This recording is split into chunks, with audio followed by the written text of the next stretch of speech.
Só os irmãos com a paz do Senhor. Já me deixou vermelho antes de começar. Ainda bem que ele falou casado, aí alivia ao meu lado, né? Ai, Jesus. Carta de Paulo aos Filipenses, capítulo de número 3. Carta de Paulo aos Filipenses.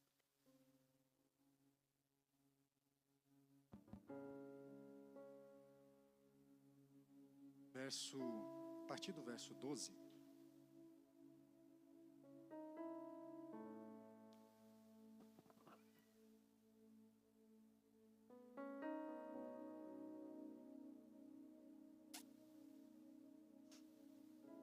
Amém? Todos acharam? Tá no telão, coisa linda. Diz assim: não que eu já tenha recebido isso, ou já tenha obtido a perfeição, mas prossigo para conquistar aquilo, o que também foi conquistado por Cristo Jesus. Irmãos, quanto a mim, não julgo havê-lo alcançado, mas uma coisa eu faço, esquecendo-me das coisas que ficam para trás, avanço em direção para as que estão diante de mim, prossigo para o alvo, para o prêmio da soberana vocação de Cristo Jesus. Amém? Eu vou tentar ser um pouco mais didático, estamos em pouco número, isso ajuda, né, para que nós possamos compreender a direção que Deus ele quer trazer ao nosso coração. Eu tenho até meia-noite, mas eu quero usar pouco o tempo. Então, se vocês me ajudarem, a gente acaba rápido, Deus fala conosco e todos vamos para casa, amém? Essa carta que Paulo escreve à igreja de Filipos, é uma igreja que Paulo ele funda na sua segunda viagem missionária. Essa igreja, essa cidade chamada Filipos, ela tem o nome justamente do seu fundador, Filipo, de Macedônia, que foi o pai de Alexandre o Grande. Acredita-se que essa foi a primeira igreja que Paulo fundou na Europa. Atos capítulo 16 faz com que essa concordância seja verdadeira. Paulo, ele tem um amor paternal com essa igreja. Paulo, ele ama tanto essa igreja que ele é capaz de confidencializar todos os seus projetos, tudo aquilo que ele tem como objetivo, tudo aquilo que Paulo ele acaba fazendo, ele compartilha com essa igreja, pelo amor e o carinho e apreço que Paulo tem. E bem verdade que esse carinho e esse amor que Paulo tem para com a igreja é recíproco da igreja para com Paulo.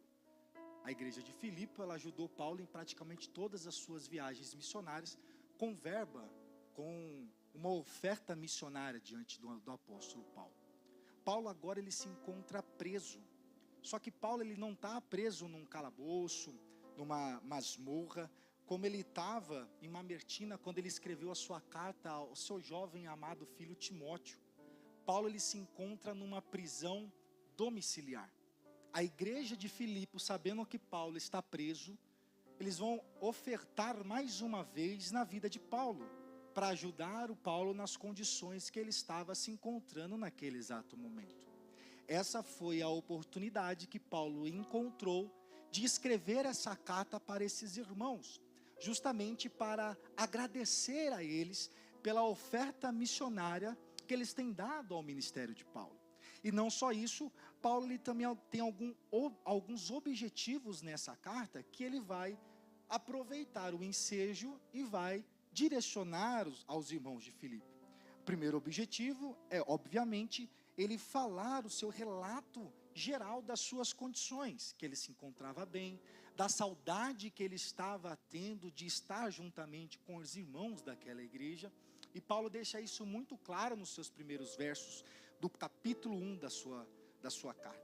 Segundo objetivo, Paulo ele queria fortalecer a fé dos irmãos na pregação verdadeira e genuína do Evangelho, para que aqueles irmãos não ficassem preocupados com as perseguições que estavam existindo, ou com os falsos mestres que estavam se levantando naquele lugar, mas que eles pudessem pregar o Cristo verdadeiro e genuíno com autoridade e intrepidez, sem medo algum. Terceiro objetivo de Paulo nessa carta era estimular aos irmãos a construírem um relacionamento fraternal firme, puro, um amor entre eles, em servir um ao outro. E esse amor, ele tinha que ser o mesmo amor que houve em Cristo, que não teve, mesmo sendo Deus, não teve por usurpação ser igual a Deus. Antes ele se esvaziou da sua glória, assumiu forma de servo e veio aqui no mundo para nos servir, um pobre pecador que era eu e você, que não merecíamos nada, mas por amor ele entregou a sua vida, ele serviu a sua vida para que hoje eu e você estivéssemos aqui nesse culto adorando o nome dele. Então Paulo vai fortalecer os irmãos nesse serviço. E não só isso, ele vai falar que a importância de servir a Deus com amor. Isso daqui já é um tapa na nossa cara. Porque o próprio Deus, o próprio Cristo, sendo Deus, não quis ser igual a Deus, se esvaziou de si, veio aqui para servir. Imagine eu e você.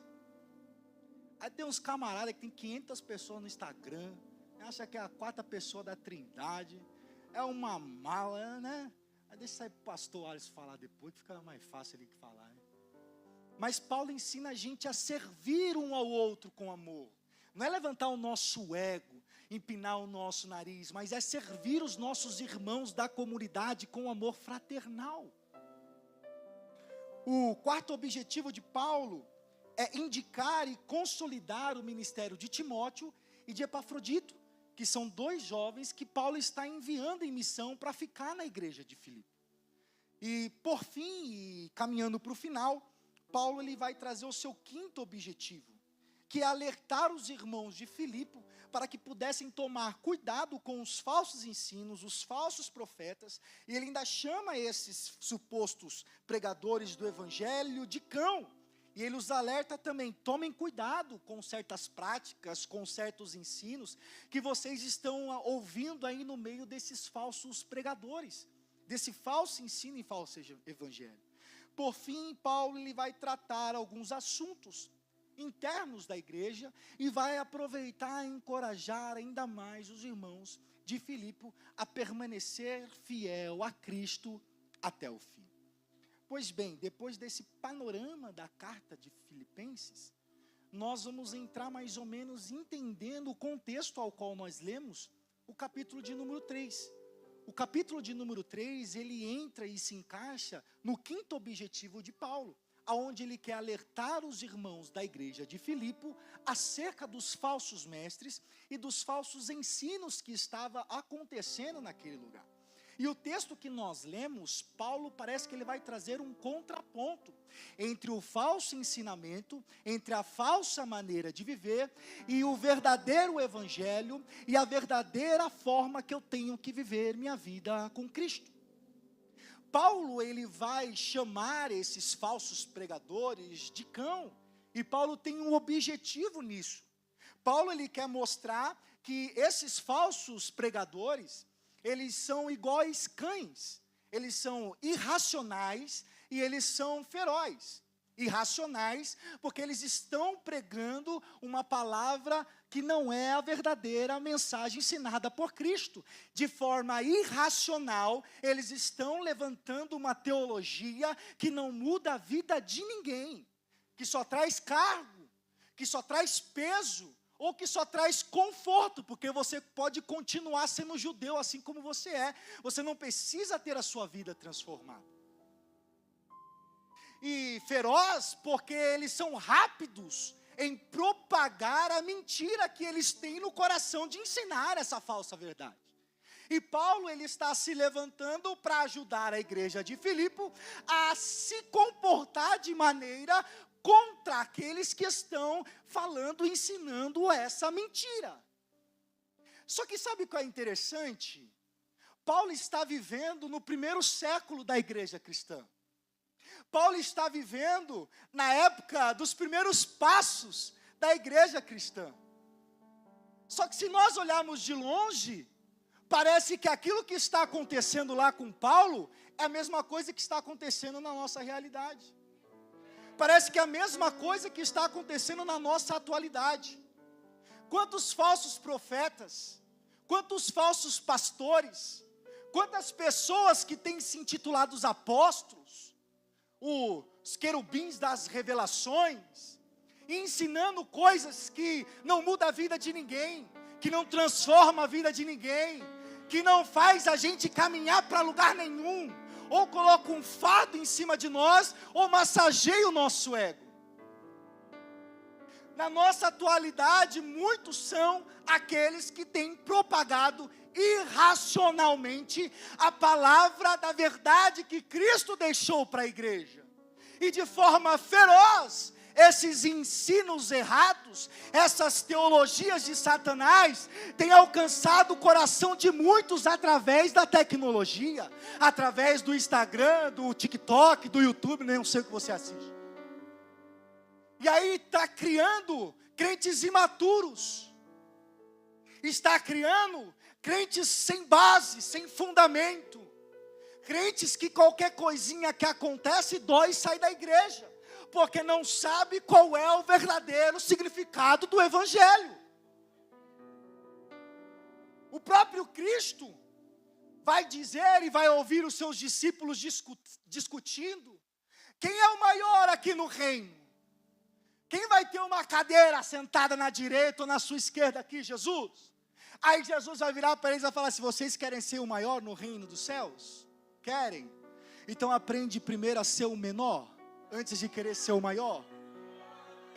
Só que a teologia que nós ouvimos, um rapaz aí que se denomina apóstolo, sobrenome Salles, primeiro nome Léo, ele vai ensinar que nós somos a estrelinha de Deus. Nós somos a estrelinha de Jeová. Porque Deus um dia chamou Abraão e falou: Abraão, olha as estrelas do céu, assim será a sua descendência. Ah, então se eu sou descendente de Abraão, eu sou também a estrelinha de Jesus. Eu sou a estrelinha de Jeová. Jesus está reunido com os discípulos numa mesa. Ele está sentado com todos eles. Ele olha no canto uma bacia. Ele vai buscar a bacia. Ele pega um paninho, põe do lado. Ele arregaça suas mangas, se ajoelha nos pés dos discípulos e começa a lavar o pé deles na mesa. O papel de quem deveria lavar os pés é de escravo. Se houvesse 1, 2, 3, 4, não importa quantos escravos tinham, o pior ou aquele que tivesse a pior classificação dos escravos, que tinha que lavar os pés dos senhores que estavam na casa.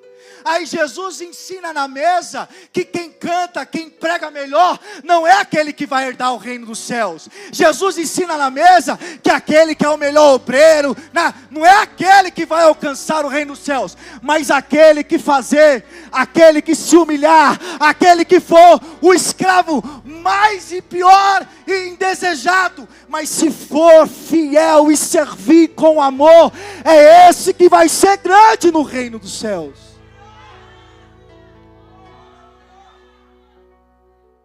E quantos muito pregam esse evangelho, de que você é estrelinha, que você é isso, que você é aquilo. Meu irmão, o evangelho é aquilo que você está capaz de perder.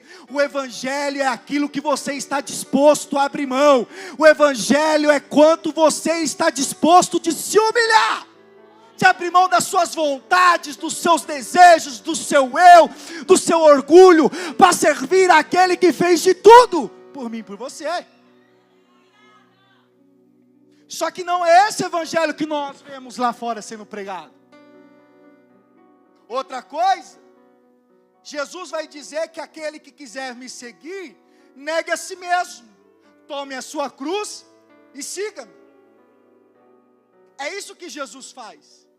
Quem quiser me seguir, negue-se a si mesmo, seus desejos, suas vontades, negue-se. Aí vem um também que o David, com o nome Leonardo, você já conhece. Aí ele vem pregar uma mensagem, que se Jesus deixou você sentir, se Jesus deixou você tocar, se Jesus deixou você imaginar, se deixou Jesus você abraçar, é aquilo que Jesus vai te dar. Aí a pessoa observa, olha, sente e toca e Jesus não faz. A culpa é de Deus? A culpa é de Jesus? Mensagem e ensinos errados. Porque o evangelho não é aquilo que você vai ter. O evangelho é aquilo que você vai ser. O evangelho não é aquilo que você vai ganhar. Não, a partir de agora que eu vim para a igreja, eu vou ganhar promoção no meu trabalho, eu vou ganhar melhor, vai vir cliente todos os dias. A partir de hoje minha casa vai ser melhor, minha vida vai estar tudo oba-oba, porque Jesus vai me dar do bom no melhor, porque o que eu sinto, o que eu quero, o que eu sonho, é que Jesus vai ter que me dar. Não, não, o evangelho é o quanto você está disposto a abrir mão de você, o quanto você está disposto a perder, o quanto você está disposto de abrir mão, para ser um servo genuíno em Deus. Esse é o verdadeiro evangelho. Por graça, por bondade, Deus faz. Mas vá por mim. Ele não tem obrigação de fazer mais nada por você, porque já foi cantado aqui. Não importa se eu perder o meu iPhone 16, 18, 20, não importa. O que importa é que eu não vou perder o meu nome escrito no livro da vida. Aqui traça, ferrugem, corrói tudo, mas o meu tesouro está sendo ajuntado no céu. Aleluia. Jesus disse, na verdade foi Paulo, mas que quem está em Cristo, nova criatura é. As coisas velhas, se passou. Ele faz nova todas as coisas na nossa vida. Só que o ensino que nós vemos por aí desses falsos pregadores, é que se você é traficante, continue traficando. Vem aqui que eu tenho uma igreja perfeita para você. Aqui você pode continuar sendo traficante, e ainda quando você for fazer a sua fita lá, ainda vai ter pastor para te abençoar e te ungir para a fita dar certo. Se você vive na prostituição, não tem problema não, meu amigo, tem problema não, continue na prostituição. Vem aqui que André Surak vai abrir uma igreja para vocês aí, vai ter um monte de diácono, diaconisa, tudo prostituta lá, para você continuar do jeito que você quiser. Esse é o evangelho que está pregando. Ah, mas Lucas, tem gente que sente atração do outro sexo oposto. Não precisa mudar não, continua. Lá na Honda tem uma casa de refúgio para você continuar a vida que você está. Vai lá adorar a Deus lá, vai lá. É isso que estão pregando hoje. É isso que os pastores, os apóstolos, os bispos, os presbíteros têm pregado sobre Cristo. Só que o evangelho é renúncia. O evangelho é abrir mão. O evangelho verdadeiro é: se a partir de hoje você aceitar Cristo, você se torna uma nova criatura. Todas as suas concupiscências não te pertencem mais. Tem que abandonar a prática do crime, o alcoolismo, a pornografia. Larga tudo para seguir a Cristo. Enquanto muitos têm pregado esse evangelho falso, Paulo, ele se preocupa com a igreja de Filipe, um líder, um apóstolo, um sacerdote espiritual daquele povo, se preocupando com o bem-estar espiritual daquela igreja. Ele vai escrever uma carta e vai dizer: toma cuidado com esses ensinos falsos. Toma cuidado com essas mensagens falsas. Tomem cuidado com esses falsos pregadores, esses falsos pastores, esses falsos ensinadores. A palavra de Deus diz lá em Oséias capítulo 4, versículo 6, que o meu povo está sendo arruinado porque lhe falta conhecimento. Mas o problema não é o conhecimento, o problema é o que está na sequência. Porque os sacerdotes que eram responsáveis para ensinar aquele povo, estão ensinando aquilo que é errado, não estão ensinando o que está sendo correto da lei. Na época, lá de Moisés, dos reis, os sacerdotes já estavam ensinando o povo errado, levando o povo para a ruína. Por isso que os assírios, os babilônicos destroem tudo lá, desde aquela época. E Deus está falando com aquele povo: a culpa é do sacerdote, a culpa é dos pastores que estão lá, porque não está ensinando o povo a verdadeira lei. Aí Paulo entende, porque ele era judeu, entende a importância da verdade e escreve uma carta. Só que parece que na nossa atualidade, aqueles que ganham fama não são aqueles que pregam a verdade. Quem ganha fama é aqueles que propagam mentira. Quem ganha mais agenda são aqueles que propagam um falso evangelho. Quem ganha agenda e notoriedade por nós que estamos ouvindo são esse tipo de povo. Só que naquela época não existia Bíblia, não existia papel, era um papiro, pergaminho caro para comprar. Só tinha a Torá escrita para o sacerdote, e por isso que era papel dos sacerdotes ensinar a verdade sobre o povo. Só que na época do Paulo, alguns já começam a ter acesso, porque Paulo começa a escrever as cartas ensinando o povo a maneira correta de viver. Um verdadeiro líder, um verdadeiro pastor. Só que enquanto na época de Paulo e na nossa estão ensinando a falsidade do evangelho, estão tendo ensinos falsos, ainda existe um líder, ainda existe um pastor, ainda existe um sumo sacerdote, que é muito maior que Paulo, que é muito maior que Mateus, que é muito maior do que a lei, que é muito maior do que os profetas. O nome dele é Jesus Cristo de Nazaré, e ele deixou uma palavra para que eu e você pudéssemos seguir e viver nela. Nós não temos mais que se preocupar com esses pastores falsos que se levantam para pregar o evangelho falso. Nós temos a palavra da verdade que tem o poder de nos transformar. Jesus mesmo disse, João capítulo 14, aquele que guarda os meus mandamentos é aquele que me ama. Se nós queremos viver uma vida com Cristo, nós devemos guardar a palavra que está aqui. Isso demonstra que nós o amamos, ou os amamos, para ficar mais bonitinho. Só que o próprio Paulo, ele vai dizer em Colossenses capítulo 3,16, que habite em vós ricamente a palavra da verdade. 1 Pedro capítulo 1, 23, fostes regenerado, não de semente corruptível, mas de uma semente incorruptível, mediante a palavra de Deus, a qual vive permanentemente.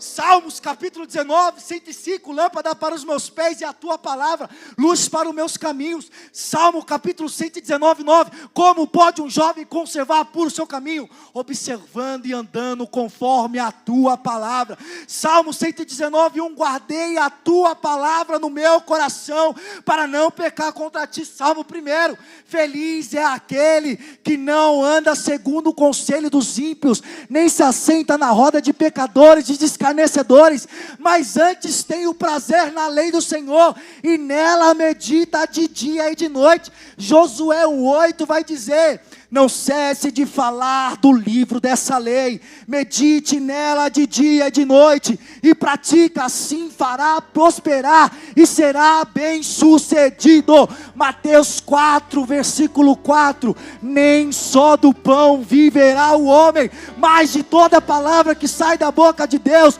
João 8:31, se guardares a minha palavra no seu coração, verdadeiramente serei meus discípulos, e conhecereis a verdade, e ela tem o poder de te libertar. João 8:31, conhecereis a verdade, e a verdade vos libertará.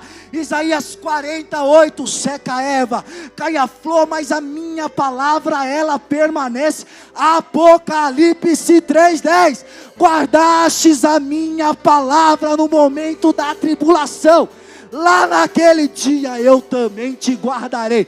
Desculpa você, mas enquanto tem alguém pregando o evangelho falso, tem um sumo sacerdote aqui na Efatá, se levantando com a palavra da verdade para dizer, a palavra verdadeira é que muda, o evangelho verdadeiro é que transforma, o evangelho verdadeiro é que te cura, o evangelho verdadeiro é que te restaura. Essa palavra tem o poder de te salvar.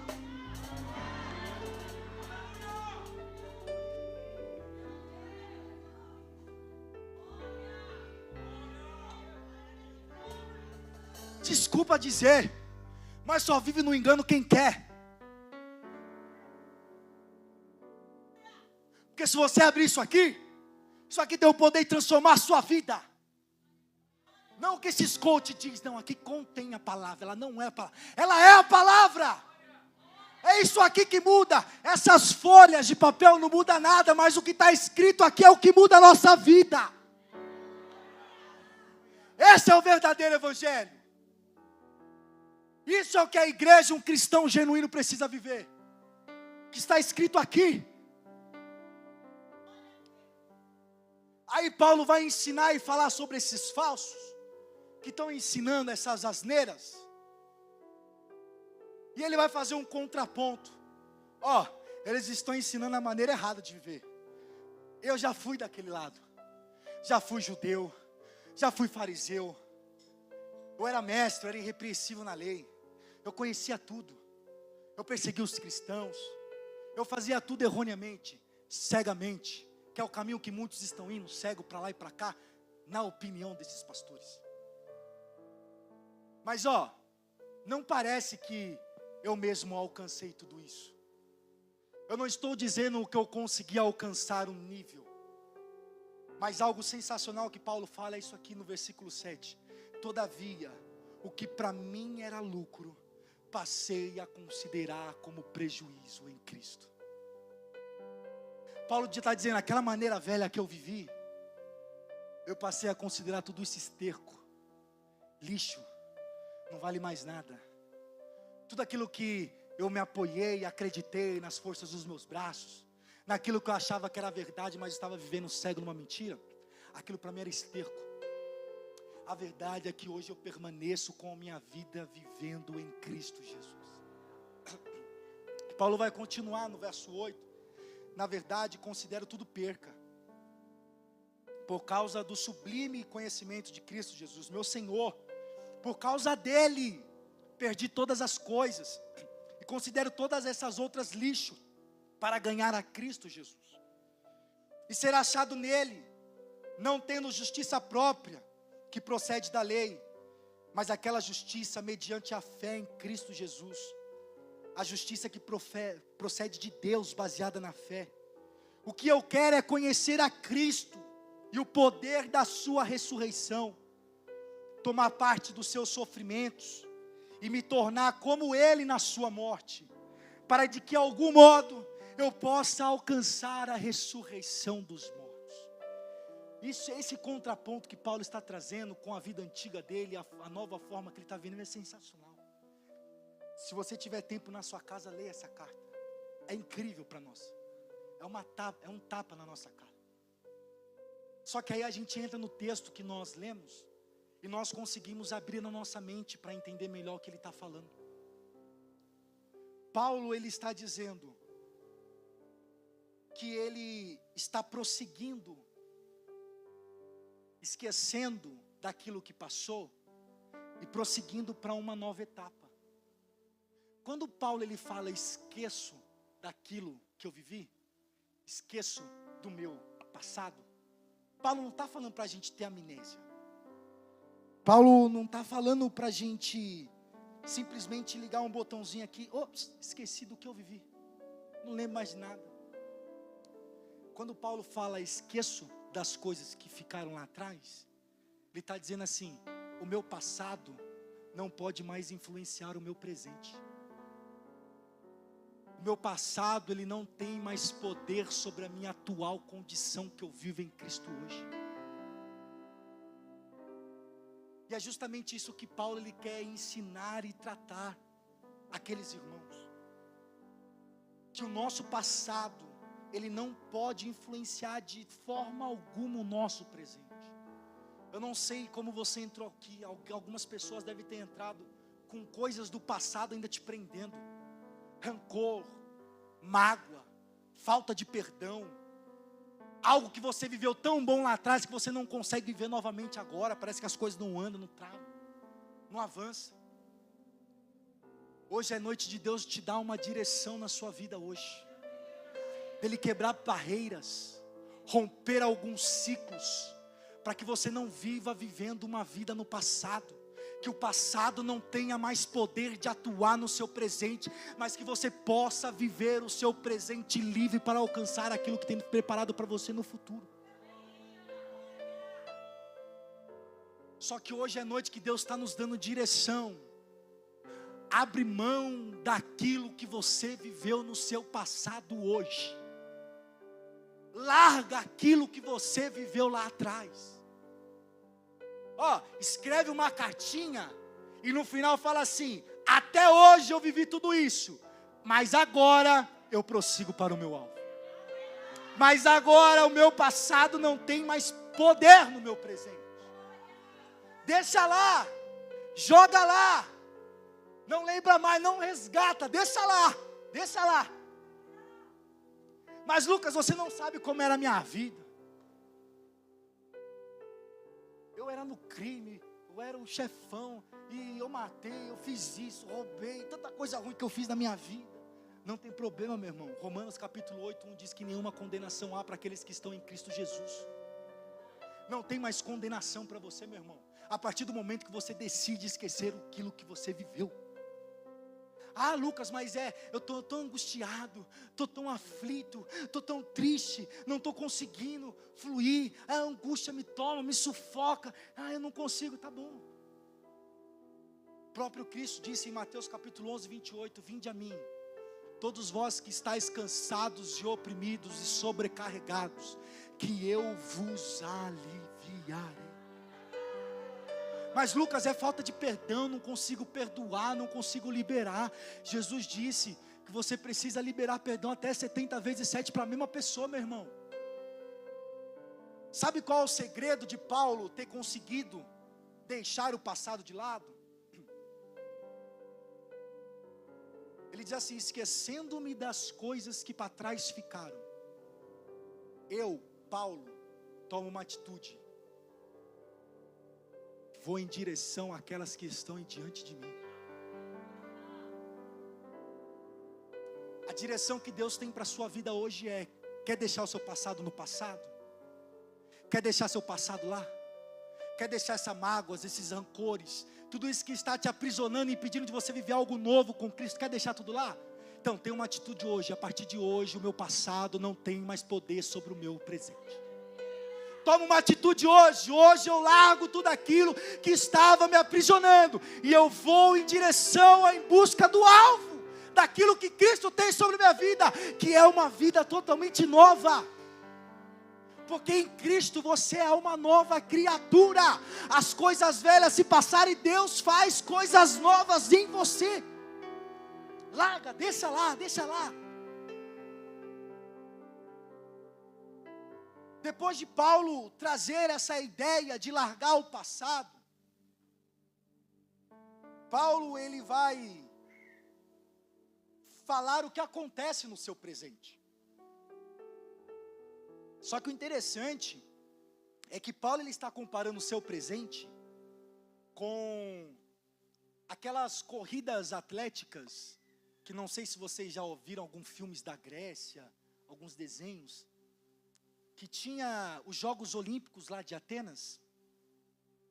E Paulo ele está fazendo uma comparação da sua vida, de uma vida cristã, de como caminhar uma vida prosseguindo para o alvo, como esses jogos que aconteciam ali na Grécia, na época de Paulo.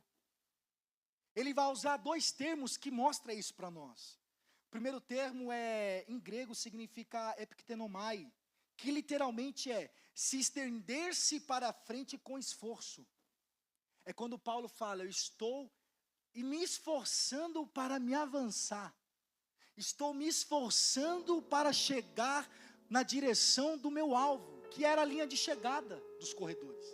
Quando o corredor queria dizer: eu estou dando aquele último gás, eu estou me esforçando em tudo para chegar em primeiro, coloco o meu corpo na frente para me esticar, para quando sair aquela foto, que na época não tinha, hoje tem foto, né? Para sair naquela foto, chegar lá assim, chegando em primeiro lugar. É que Paulo está falando: eu estou me esforçando, avançando, eu estou me esforçando para chegar na linha de chegada. E outro termo que ele usa, você não precisa nem gravar esse termo, é só para você conhecer, brabeion, que significa aquela coroa, era o prêmio que aqueles corredores, o pessoal dos Jogos Olímpicos ganhavam. Aquela coroa que tinha louro, sabe aquela coroa que tem louro na lateral? É justamente essa palavra que Paulo está usando.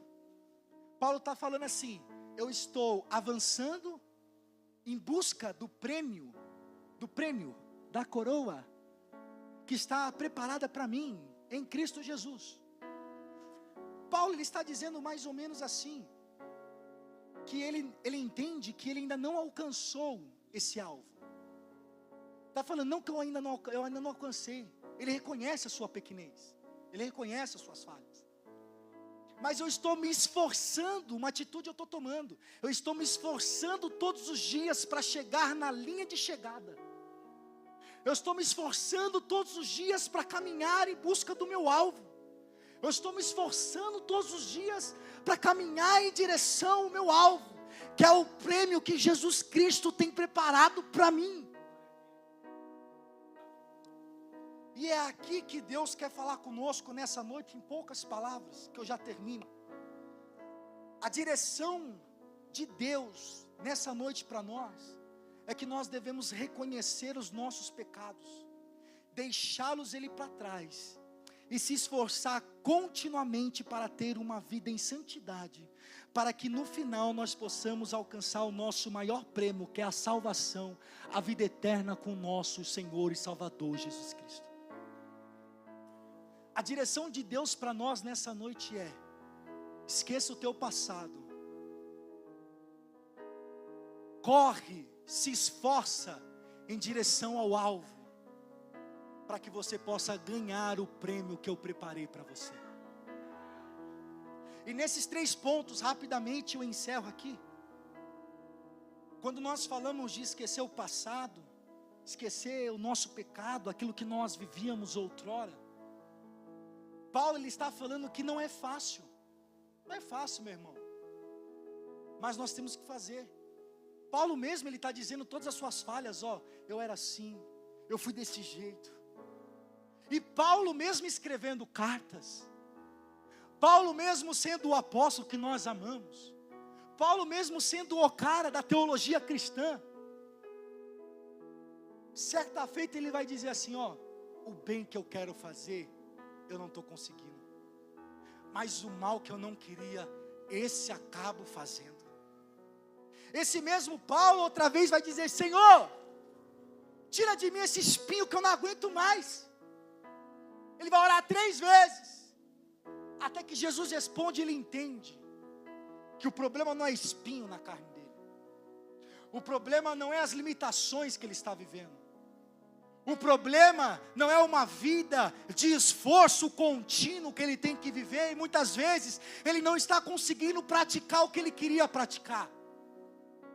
Ele entende que independente das minhas fraquezas, existe algo que me fortalece todos os dias, que é a graça do nosso Senhor e Salvador Jesus Cristo. A graça dele é que nos alcança todo dia. A graça dele é que nos alcança toda manhã. A graça dele é a causa de tudo que nós estamos fazendo hoje aqui, é a graça derramada de Cristo sobre as nossas vidas. Porque se não fosse a graça, meu irmão, eu e você não estaríamos aqui hoje não. Eu e você estava lá na nossa casa. Se você soubesse que era eu que ia pregar, é que você não ia vir mesmo. Esse voz de taquara rachada, falando um monte de coisa aí para mim, Jesus.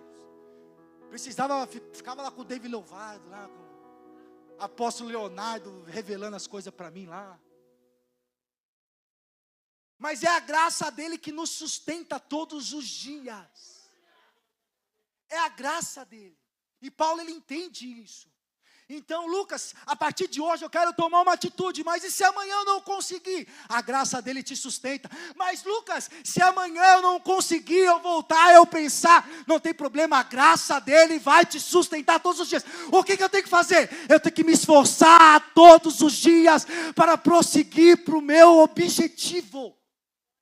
Todos os dias tem que haver um esforço meu. Todos os dias. Primeiro ponto é me esquecer de tudo, e o som aqui acabou. É que a parte está ficando mais dura. O diabo não quer que você ouvisse isso não, irmão. Porque essa palavra que tem o poder de transformar a sua vida. Essa palavra que tem o poder de tirar você do estado que você está, para colocar no estágio melhor onde Deus quer que você esteja. É uma luta espiritual, meu irmão. E aqui tudo foi direcionado, né? Até o louvorzinho que tinha lá, né? Estava falando pro irmão, não sei nem se eu vou falar esse louvor. Acho que até deve ter até passado, nem sei. Não estou mais nem seguindo esboço. Mas o interessante é que a graça dele vai te dar força todos os dias para que você possa conseguir. Um dia chegaram com Jesus e falaram: ó, tem uma mulher que nós acabamos de pegar em adultério. A lei manda apedrejar ela, Pega a pedra todo mundo aí, pegou? Agora ataca quem não tem pecado, começa a tirar aí, quem não tem pecado, começa a tirar. Vamos, atira, atira a pedra. Cadê seus acusadores? Não estão aqui? Então por que se eles não estão mais te acusando, por que eu vou te acusar? Vai e não peques mais. Aqui não tem ninguém para te acusar não, meu irmão.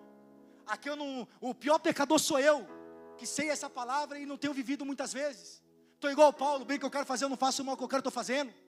Mas todos os dias eu tenho me esforçado para que a graça dele me alcance, para que eu conseguir chegar no alvo. Muitas coisas aconteceram na minha vida, não preciso nem contar o testemunho hoje não, deixa para outro dia. Mas Paulo entende isso. Larga o teu passado, não vai ser difícil, vai ser dolorido, mas se esforça todos os dias. Se esforça todos os dias. Segundo ponto, Paulo vai dizer que nós devemos se esforçar e viver em busca do nosso alvo todos os dias. Paulo está falando do nosso passado e agora ele está falando do presente. O presente eu preciso ter uma ação que me faça chegar o mais próximo possível do meu alvo. Se a minha ação anterior era me livrar do pecado, me livrar do que me impede de prosseguir, qual é a minha próxima ação? Viver em santidade. Viver uma vida em santidade. Só que santidade, ao contrário do que muitos pregaram e pregam ainda hoje, não é você lutar contra o seu pecado. Fica tranquilo. Santidade não é você ficar todos os dias, eu não vou pecar, eu não vou pecar, eu não vou pecar, eu não vou pecar porque eu sou santo, eu não vou pecar porque eu sou santo. Santidade não é isso. Santidade não é você ficar lá com peso. Não. Tanto em grego quanto no hebraico, a palavra santidade significa o ato de se separar para Deus. Santificação nada mais é do que o ato de você se separar para Deus. Paulo vai dizer que a nossa luta não é contra a carne nem contra o espírito, mas nossa luta é contra os principados e potestades no mundo espiritual. Não é contra a carne nem contra o sangue. Olha errando aqui, olha o evangelho, olha Jesus. Cabeça. Se eu estou lutando contra o pecado ele é o quê? Ele é carnal. Se eu que sou carne, estou lutando contra a minha carne, quem vai vencer? A carne. Então por que santificação é lutar contra o meu pecado? Porque a derrota já é certa. Se eu lutar contra a carne, quem vai ganhar? A carne. Porque minha luta não é carnal, a minha luta é espiritual. Por isso que Paulo ensina andar e prosseguir para o alvo também é santificação. O ato que você se esforça todos os dias para se dedicar a Deus. Quem está aí em cima? Põe aí para mim Tiago, capítulo 4, versículo de número 7. Deixa eu ver se está certo na minha cola aqui. Tiago 4, 7. Paulo diz que a nossa luta não é contra a carne, nem contra o sangue, mas principados e potestades. Estou acabando. E aí olha o que Tiago ensina. Sujeitai-vos, pois, a Deus, resisti ao diabo, e ele fugirá de vós. O que ele está falando aqui? Sujeitai-vos, pois, a Deus. Tiago está ensinando que nós temos que pegar o capiroto pelo chifre e sacudir ele. Tiago está ensinando a gente a pegar a nossa espada e bater no nosso pecado todos os dias. Tiago está ensinando que nós temos que se proteger do pecado, pegar nossa armadura, ficar protegidinho assim, para lutar contra o pecado. O que Tiago está ensinando? Sujeitai-vos, pois, a Deus. Santificação. Primeiro, se dedique a Deus. Depois, você vai conseguir resistir ao diabo. E quando você resistir, o que vai acontecer? Está aí o segredo. Por isso que você não está conseguindo largar esse vício. Por isso que você não está conseguindo largar essa vida de promiscuidade. Por isso que você não está conseguindo largar essa vida de pecado que você está vivendo até hoje. Porque você está lutando da maneira errada. Você está querendo lutar com as suas forças. Você está querendo lutar com o seu braço. Quantas vezes eu quis lutar comigo mesmo. Mas o Senhor me ensinou, essa luta não é você que luta. Não é no âmbito carnal. Se dedica a mim. Se dedica a mim. Se santifica a mim. Quanto mais você se santificar, quanto mais próximo de mim você estiver, mais longe do pecado você vai estar. Você não precisa se preocupar com o pecado que você está tendo. Você só precisa se preocupar com uma coisa: o quanto eu estou me esforçando para chegar até Ele. Pedro, quando vai, olha, isso aqui desceu agora. Pedro, quando vai afundar, ele não afunda porque ele tem medo, perdeu a fé, nada disso. É porque ele perdeu o foco e a direção.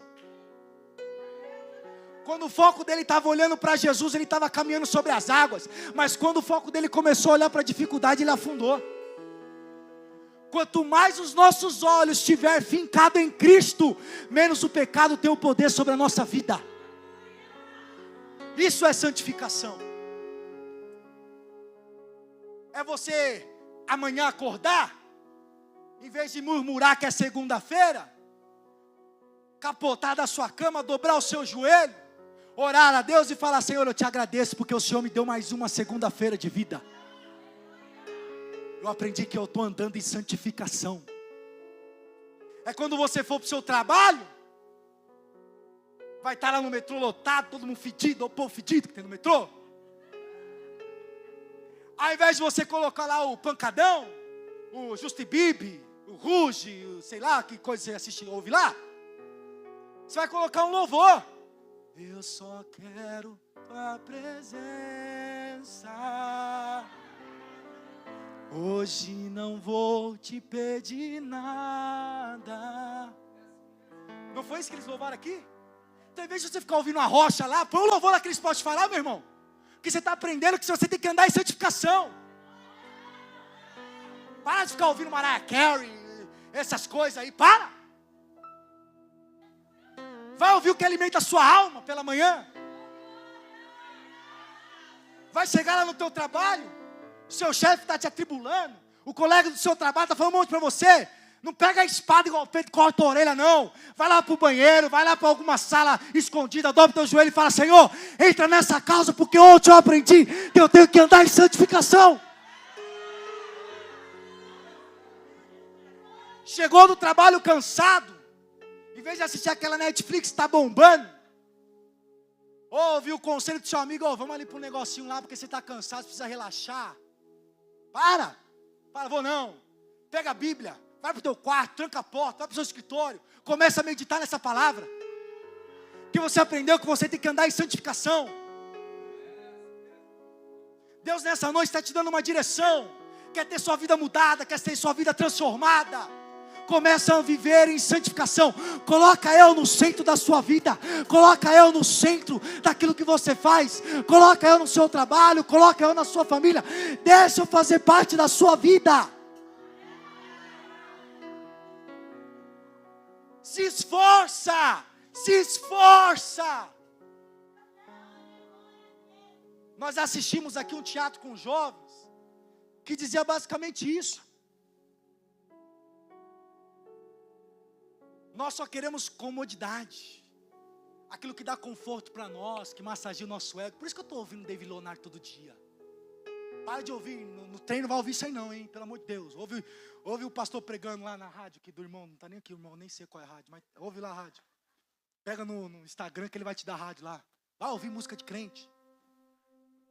Vai ouvir uma mensagem verdadeira e genuína que tem o poder de transformar a sua vida, sua maneira de viver. Quando eu esqueço o meu passado, eu já estou encerrando. Cadê o grupo de louvor? Fica aqui para a gente fingir que está acabando, o pastor Di já está ali olhando para mim. Cadê o grupo de louvor? Me ajuda, grupo de louvor.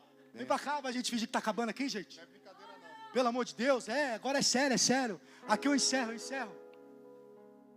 Senão o pastor Alisson não vai deixar mais eu pregar. Vem. Pastor, aqui está dando 7h30, tá, pastor? Estou míope, está confundindo ali. Se for errado, é o suor. Mas depois que eu esqueço o que eu vivi, e tomo uma atitude de parar de ficar preso, e vivo algo novo no meu presente, aí eu tenho algo preparado no meu futuro. E aquilo que Ele tem preparado para nós, é o terceiro ponto que eu encerro, está em Apocalipse capítulo 21, não precisa nem colocar na tela que a gente vai se embaralhar.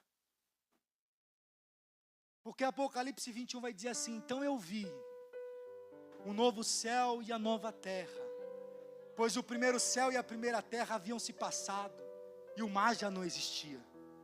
Também eu vi a cidade santa, a nova Jerusalém, que descia do céu da parte de Deus, adornada como uma linda noiva para o esposo amado. Ouvi uma forte voz que procedia do trono e proclamava: eis que o tabernáculo de Deus agora está entre os homens, com os quais Ele habitará eternamente, e eles serão o seu povo, e o próprio Deus viverá com eles e será o teu Deus, e Ele lhes enxugará dos olhos todas as lágrimas. Não haverá mais morte, nem pranto, nem dor, nem lamento, porque a antiga ordem já está encerrada, e aquele que está sentado no trono afirma: eis que faço nova todas as coisas. Escreve isso, pois essas palavras são verdadeiras e absolutamente dignas de confiança. E declarou ainda: tudo está realizado. Eu sou o Alfa, eu sou o Ômega, eu sou o princípio, eu sou o fim, e todos quanto tiverem sede, darei de beber da minha fonte de água viva. E ao vencedor, aquele que decidiu esquecer o seu passado, aquele que se esforçou para viver no presente uma vida de santidade, ao vencedor dar-te-ei a coroa da vida eterna.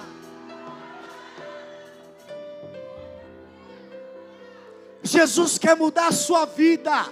Jesus quer mudar a sua trajetória. Jesus quer te dar uma nova direção nessa noite. Esqueça as coisas que estão te trazendo para trás. Esqueça essas coisas que estão te paralisando.